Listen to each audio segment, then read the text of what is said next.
The future is not just about technology, it's about humanity. And it's really important to remember that because we are at the dawn of a new age. This isn't the computer age. It's not even the digital age or the smartphone age.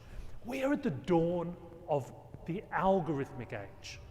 And what I think that means is in the very near future, our understanding of artificial intelligence, of data, algorithms, and automation, it's not just the new fad or new trend.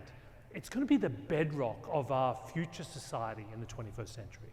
It's not only going to transform how we work and how we live, it's going to fundamentally transform education as well. This is the seeds of a new world, a world that will be transformed by AI, automation, and algorithms. Our interactions, our interfaces, and identity are going to be shaped by data, devices, and machines that learn from our behavior. This is important for two reasons. It's important that if we now have a vision for the kind of world we want to live in, now is the time to be aware, to be ready to reinvent, to redesign, to reimagine. But from an education perspective, you have to also understand that these are the levers that we will be designing educational experiences in the 21st century. So you have to be ready to be ahead of the curve. You see, ultimately, the thing we have to deal with is how do you prepare kids for a future when the best jobs are the ones that don't even exist yet?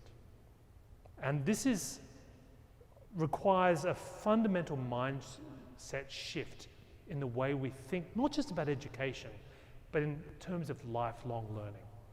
So I want to leave you with 6 principles that I think will maybe guide your journey and the journey of the people that you're looking after. The first is this: can we teach people to not work, but rather to design work? You know, I was giving a talk in Saudi Arabia to these young kids, and I said, probably the most important thing you need to learn to do when you get a job is to, on your first day, figure out how you can destroy that job. I know it's sort of counterintuitive. There was this kid called Josh Browder. He was from England. He came to America to study. And he got a car, started getting parking fines. You know, his parents were like, listen, Josh, go get a summer job, go pay for your own fines. Josh didn't want to pay for his fines.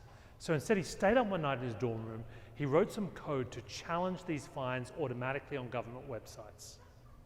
I mean, you gotta love kids, right? Anyway, it worked. He got off all of them. He thought to himself, other kids could use this. So he released it as an app. He called it Do Not Pay. This thing has gone off like wildfire. I mean, in the last, I don't know, a couple of years, hundreds of thousands of fines, millions of dollars from cities around the world have been handed back to irresponsible and annoying drivers. For God's sake, can someone here just give this kid a job before he does any more damage?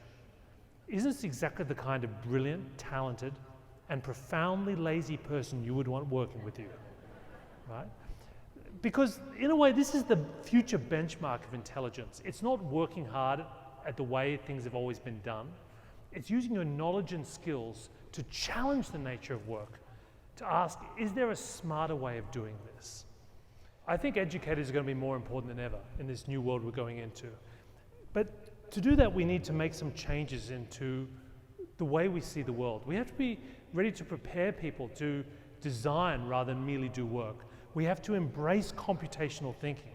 And we have to help our community to challenge and be challenged on their priorities and digital ethics. If I was going to give you a next action to think about, it's really simply this.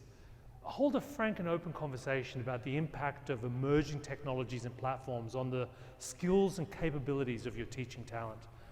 Are you doing enough to prepare the people in your community for the new world that's coming?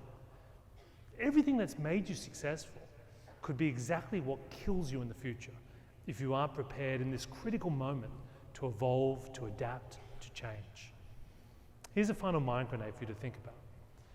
If you were going to write a job description covering the human and professional qualities of the algorithmic teacher of the future, what would it say?